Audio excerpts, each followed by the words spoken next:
നിറവയറിൽ തിളങ്ങുന്ന ദിയ കൃഷ്ണയുടെ ഏറ്റവും പുതിയ ചിത്രങ്ങൾ ശ്രദ്ധേയമാകുന്നു.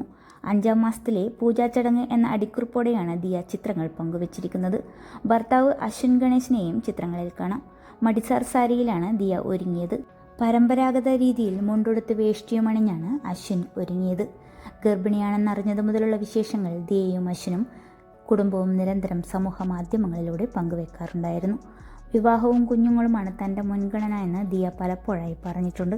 കുഞ്ഞിനുള്ള പേര് കണ്ടുപിടിക്കുന്നത് തൻ്റെ അമ്മയായിരിക്കുമെന്നും അമ്മ പറയുന്ന ഏതു പേരും ആ സമയം കുഞ്ഞിനിടുമെന്നും ദിയ വ്യക്തമാക്കിയിരുന്നു. ദിയ കൃഷ്ണയുടെ ഗർഭകാലത്തെ ഒരു ഫംഗ്ഷൻ വരാൻ പോകുന്നു എന്ന് നേരത്തെ സിന്ധു കൃഷ്ണ ഒരു വീഡിയോയിൽ പറഞ്ഞിരുന്നു. ഇത്ര നേരത്തെയോ 7ാം മാസത്തെ ചടങ്ങല്ലേ എന്ന് പലരും സംശയിച്ചു. എന്നാൽ ഇപ്പോൾ 5ാം മാസത്തെ ചടങ്ങ് കഴിഞ്ഞ ചിത്രങ്ങളുമായാണ് ദിയ എത്തിയിരിക്കുന്നത്. ഒരു സിനിമയിൽ പോലും അഭിനയിച്ചിട്ടില്ല എങ്കിലും കൃഷ്ണകുമാറിൻ്റെ 4 പെൺമക്കളിൽ ഇപ്പോൾ ഏറ്റവും അധികം ആരാധകർ ഉള്ളത് ദിയയ്ക്ക് തന്നെയാണ്. അത്രയേറെ പക്വതയോടെയാണ് ദിയ തൻ്റെ ഓരോ കാര്യങ്ങളും കൈകാര്യം ചെയ്യുന്നത്. ഇപ്പോഴത്തെ ഗർഭിണിയായ ദിയ തൻ്റെ പുതിയ വിശേഷവുമായാണ് എത്തിയിരിക്കുന്നത്.